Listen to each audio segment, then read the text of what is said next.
Saudara, kalau kita berbicara tentang Madura, secara geopolitik, Madura penting bagi Jawa Timur dan Jawa Timur penting bagi nasional. Kita akan membahasnya bersama dengan Bapak Surakim, Esos SH MSI, Wakil 3 Rektor UTM Universitas Trunojoyo Madura yang sekaligus dosen FISIP UTM, pengamat politik UTM, dan peneliti senior SSC Surabaya Survey Center. Langsung saja saya sapa.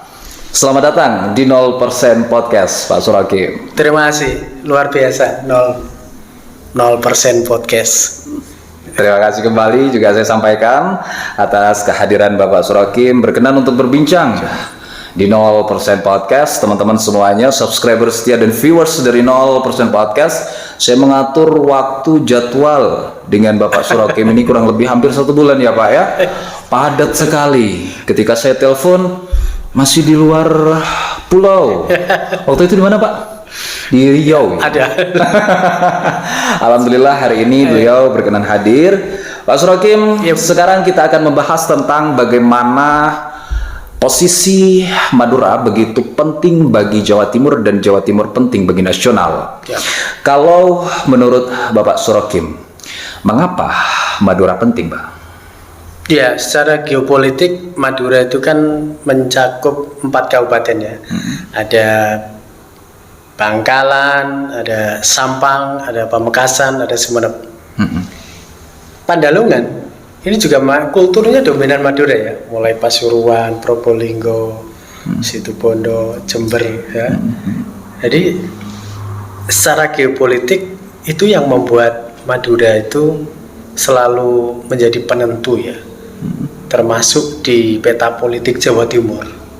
Kita juga sering melihat kemarin ya dari berbagai pilkada, khususnya pemilihan gubernur Jawa Timur, Madura akhirnya menjadi penentu. Ya, saya kira faktor-faktor dibalik faktor-faktor X yang ada di Madura, memang kontribusi wilayah ini juga cukup signifikan. Kontribusi yang seperti apa? Hampir, kalau dari segi kuantitas kan hampir mendekati 3 juta ya pemilih Madura. Tapi yang mulai dari Pasuruan, Probolinggo, Situbondo, Jember dan lain-lain ini kan juga masuk wilayah kultur Madura. Banyak sekali orang sering menyebutnya sebagai Madura KW itu kan. Tapi kan memang basisnya pemilih Madura.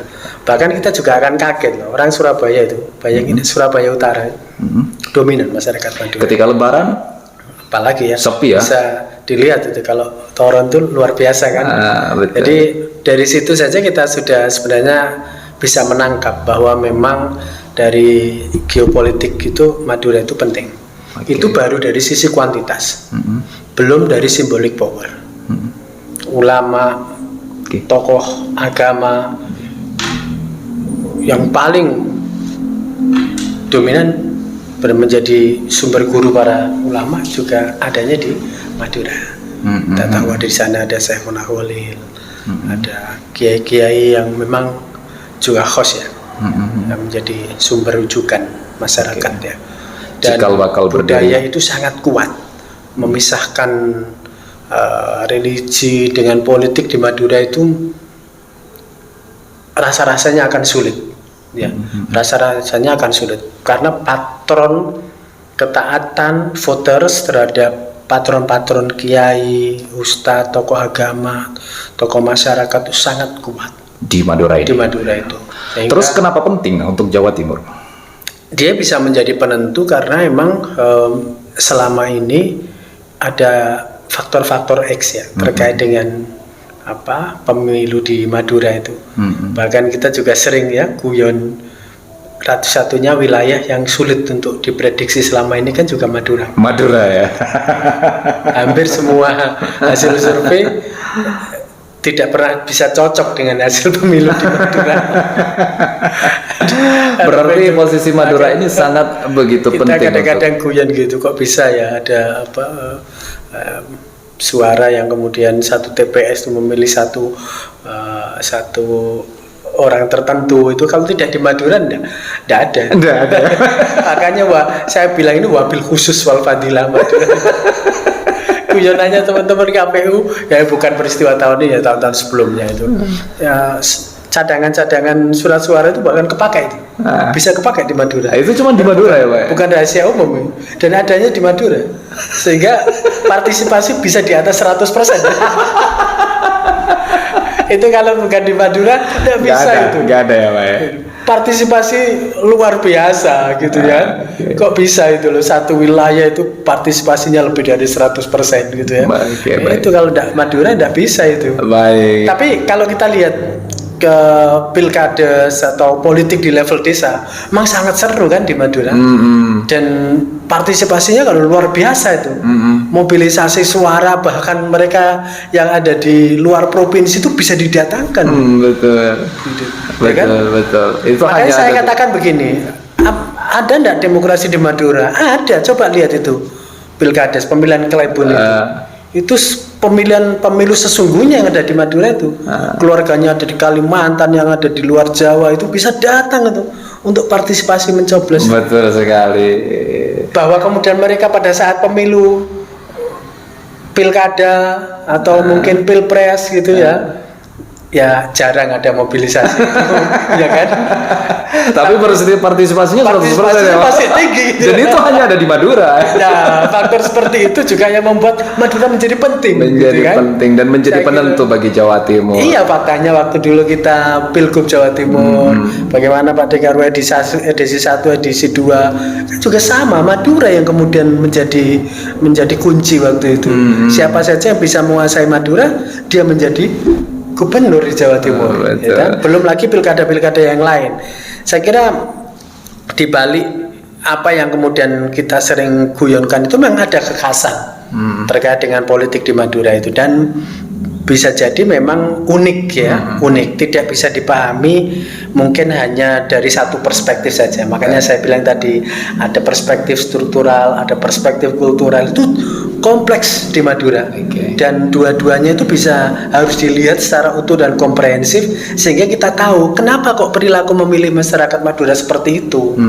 Ya, norok buntek istilahnya ya. Orang Jawa bilang anut grubyuk begitu ya. Mobilisasi bisa ada, lalu kemudian TPS tingkat partisipasinya bisa lebih dari 100%. Semua kalau di Madura tidak ada. Tidak ada ya, Pak. Gitu.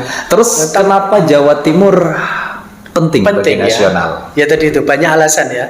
Selain jumlah gitu ya. Selain jumlah bahwa Jawa Timur itu kan wilayah terbesar kedua nasional. Dari segi kuantitas ya. Nomor 2 setelah Jawa Barat. Tapi dari segi heterogenitas lebih heterogen Jawa Timur. Kenapa? Lebih homogen kalau Jawa Barat kan. Kalau kita lihat suara pemilihnya kan lebih homogen. Kalau Jawa Timur ini bisa beragam. Dan bahkan kalau sudah sering ini saya sampaikan di berbagai media ya, angka perolehan suara di Jawa Timur sering merepresentasikan suara nasional di luar PKB. Jadi angka di Jawa Timur itu biasanya sama dengan perolehan angka nasional. Makanya saya juga heran kalau ditanya kok bisa seperti itu ya, tidak tahu saya, wallahu alam.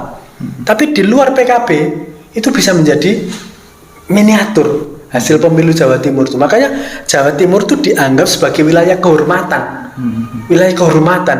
Sehingga kemudian siapa saja yang punya hajat politik di Indonesia mesti kunjungan pertamanya di Jawa Timur. Di Jawa Timur mesti berkunjung ke Madura. Ya kan? Apakah soal para kiai, apakah soal kiai-kiai kos yang lain, karena ya memang ya harus diakui ya, kalau di struktur pemilih kota itu kan mendekati persen per persen gitu kan sulit ya. Tapi kalau di sini lebih simple, datang ke kiai santrinya 4.000 bisa dapat suara 4.000. Selesai itu ya, Pak. Selesai gitu ya. Kan, ya kan? Kalau menurut Pak Surakim apa sih yang menjadi faktor penyebab sehingga Jawa Timur menjadi penentu? Ya selain angka kuantitatif, selain dia sumber politik nomor 2 setelah Jakarta. Kalau wilayah tadi kan nomor 2 setelah Jawa Barat, tapi heterogenitasnya lebih besar Jawa Timur. Tapi kalau pusat politik kekuasaan nomor 1 Jakarta, nomor 2-nya tetap Jawa Timur. Ketiga, tokoh-tokoh nasional yang beredar sebagian besar dari Jawa Timur.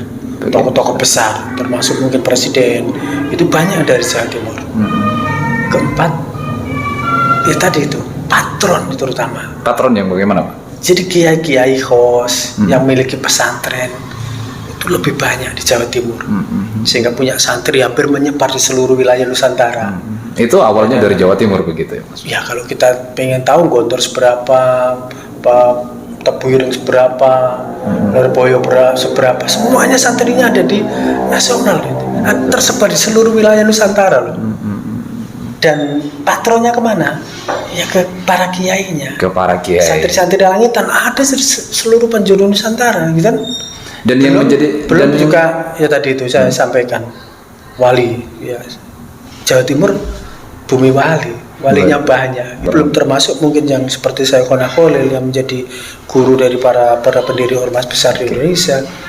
Faktor-faktor seperti itu yang membuat Jawa Timur tidak bisa dilupakan. Kalau bicara Jawa Timur, Madura tidak bisa dilupakan. Berarti Madura ini menjadi penentu bagi nasional dong?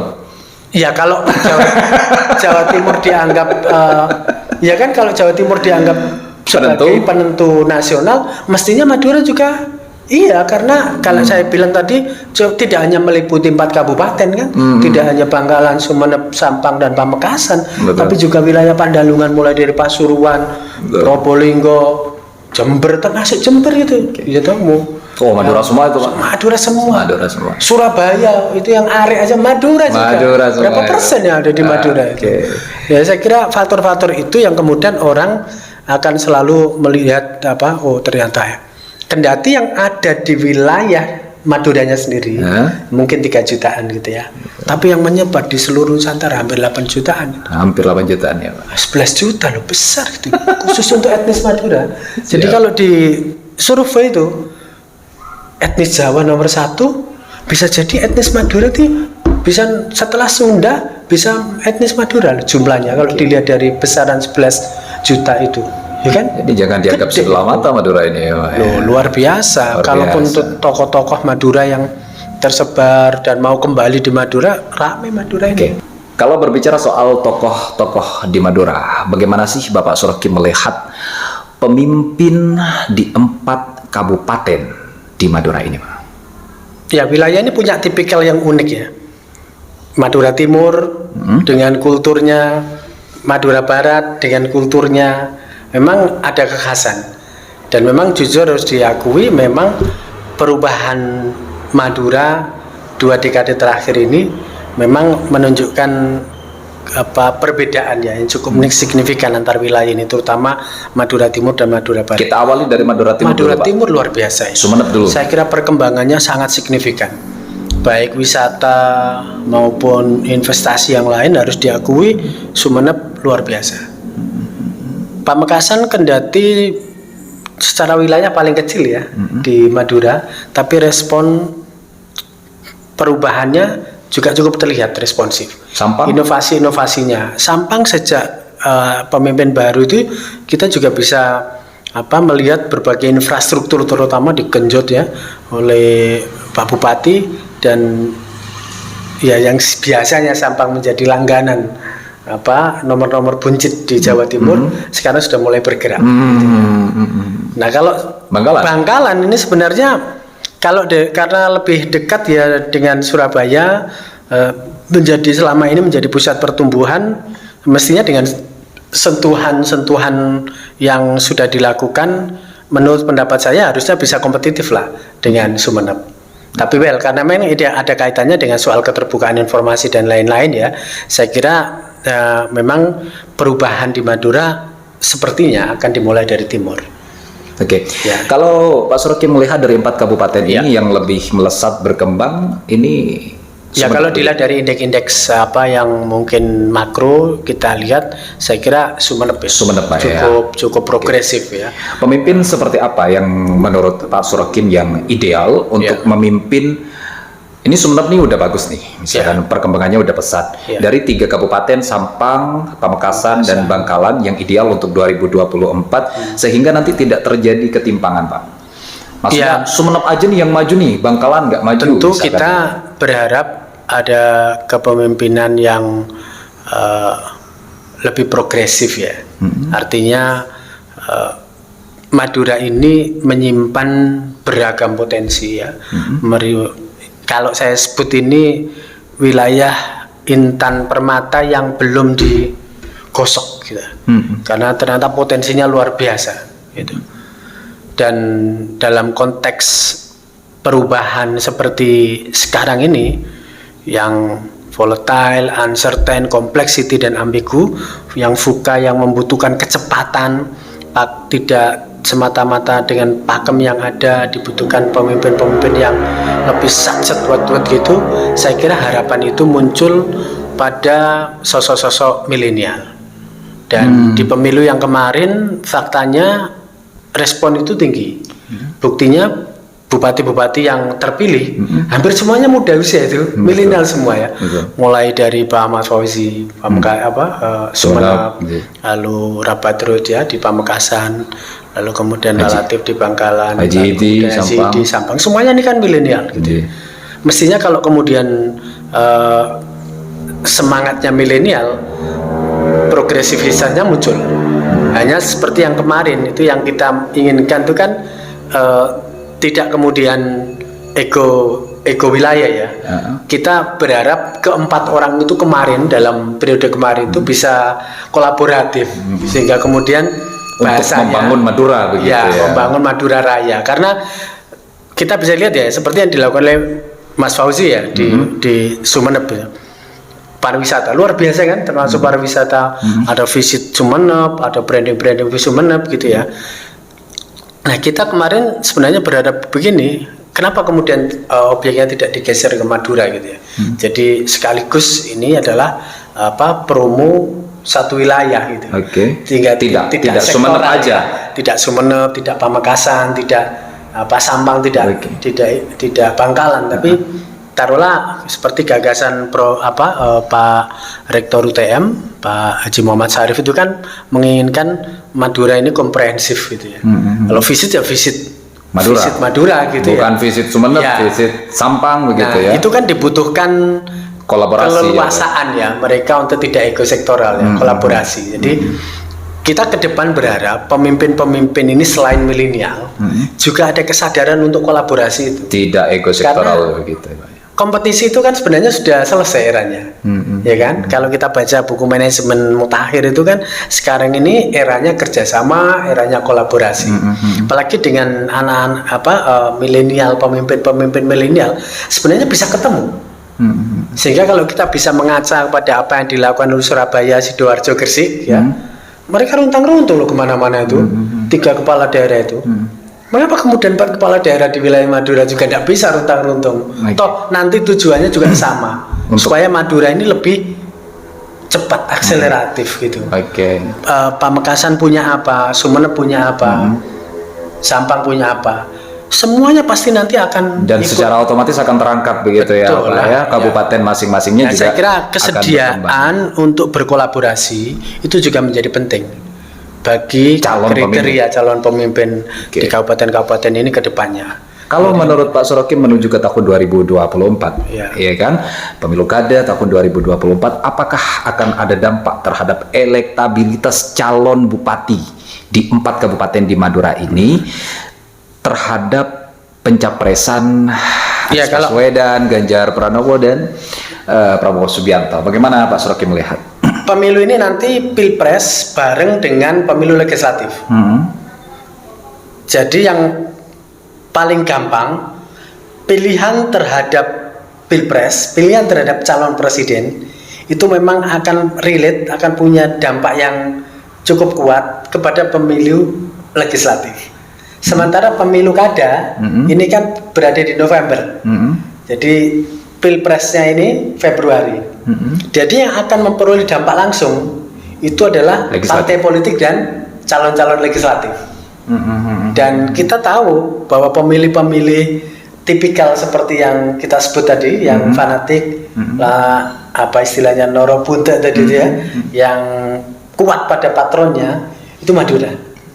Sehingga kalau kemudian tokoh-tokoh yang punya relasi keagamaan cukup kuat, biasanya memperoleh respon juga cepat gitu ya, di Madura. Walaupun memang tidak bisa kita kebiah-uyah begitu ya, tapi biasanya respon mereka terhadap tokoh-tokoh yang punya relasi keagamaan itu punya sambutan.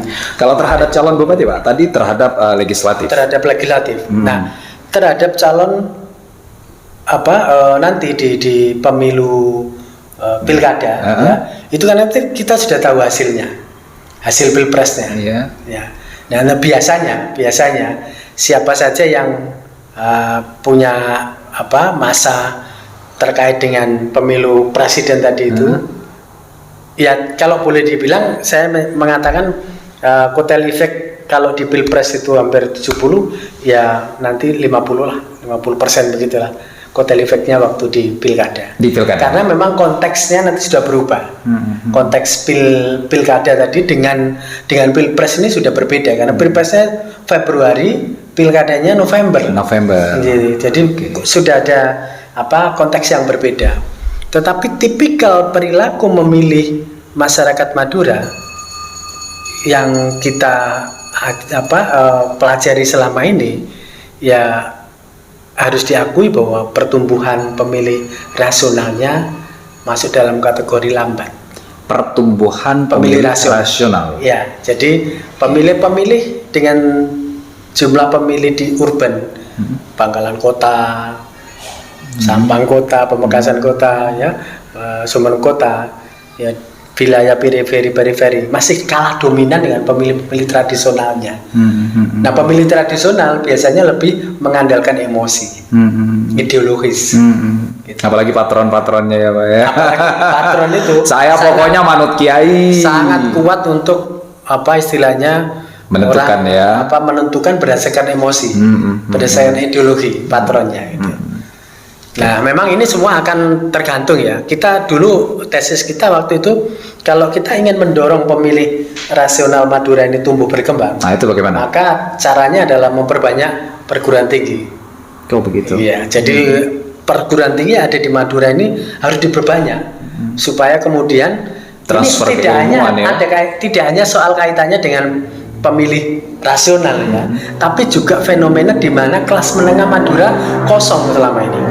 Jadi ini ada elit, ya, ini ada grassroots, ya. Nah, yang tengah ini kosong ya. Kelas menengah ini kosong.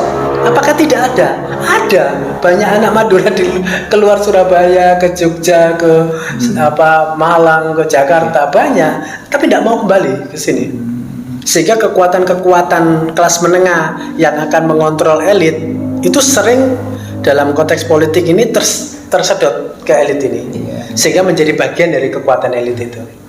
Nah, kalau seandainya dia bisa menjadi penjembatan apa yang ada di aspirasi arus bawah ini, lalu kemudian kelas menengah ini kuat, maka elit ini juga tidak serta-merta, karena dia merasa ada pengawas yang kuat di sini. Nah, selama ini itu yang minimalis di Madura. Kita ingin, ya dalam tanda kutip, mereformasi politik di Madura itu, memang jawabannya adalah memperkuat kelas menengah Madura. Memperkuat kelas menengah Madura. Ya. Jadi harus ada kelompok di kelas menengah ini yang terliterasi, yang teredukasi, yang konsisten untuk menjadi penjembatan. Faktanya memang ada kelompok-kelompok ini di Madura, tapi sering terseret ke elit. Sehingga menjadi bagian dari elit itu, sehingga yang melakukan pengawasan terhadap elit akhirnya kosong. Nggak ada begitu ya. Ada tapi ya kecil jumlahnya, tidak bisa masif gitu ya. Karena kalau seandainya elit ini diawasi oleh kekuatan kelas menengah yang kuat, ini juga tidak semau-maunya, dia tetap pasti akan berhitung tentang itu. Nah, itulah yang kita harapkan, sehingga keberadaan perguruan tinggi, LSM, pengusaha muda, lalu kekuatan-kekuatan ormas, ya, pengusaha tadi itu akan memperkuat struktur kelas menengah Madura yang diharapkan itu bisa mendinamiskan. Tidak ada gap yang terlalu jauh antara grassroots dan elit. Karena kalau elit disuruh mengawasi grassroots suruh mengawasi elit terlalu jauh. Yang terjadi seperti itu ya mesti sering terkooptasi, sering didominasi, dijadikan alat gitu. Tapi kalau kelas menengah ini dia mapan secara ekonomi relatif tidak tergantung, tapi dia bisa kritis terhadap sehingga berdampak juga terhadap rasionalitas ketika memilih. Betul. Begitu ya Pak ya. Makanya perilaku memilih itu semakin besar kelompok kelas menengahnya semakin rasional. Semakin besar kelompok kelas menengahnya semakin Betul. rasional. Semakin rasional karena dia semakin independen. Oke. Nah, fakta yang kita lihat baik pemilih Jawa Timur yang ada di rural area maupun yang ada di Madura ini kan yang grassroots ini dominan. Kelas menengahnya yang minimalis gitu. Ini tantangan Untuk Madura ya kita Pak semua. ya. Ya saya kira tidak hanya di Madura tapi juga di Jawa Timur, Di yang Jawa Timur. yang pedesaan kan juga relatif lebih Baik, banyak ya. baik. Tapi memang pertumbuhan pemilih rasional Madura dalam amatan saya masuk kategori lambat. Lambat. Ya. Oke, baik.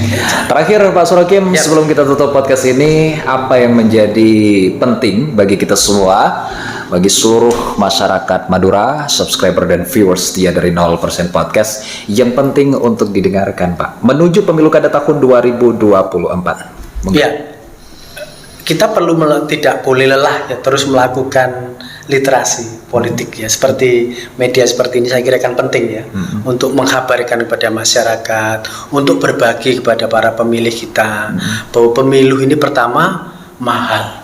Tuh harus dipahami betul. Eman-eman kalau pemilu mahal, tapi tidak kita dasari dengan pertimbangan-pertimbangan yang sifatnya objektif rasional tadi. Yang saya maksud pertimbangan objektif itu ya seperti mempertimbangkan kapasitas, mempertimbangkan kompetensi, mempertimbangkan track record, prestasi, gitu-gitu.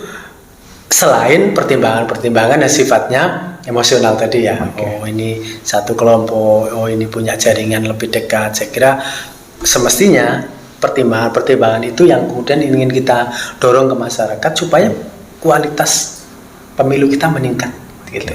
Dan harapan itu sesungguhnya ada di milenial Madura. Karena kalau kita bicara tentang milenial, dia 53%. Gen Z-nya saja sekarang 27%. Gen Z-nya saja. Pemilih pemulanya 17%.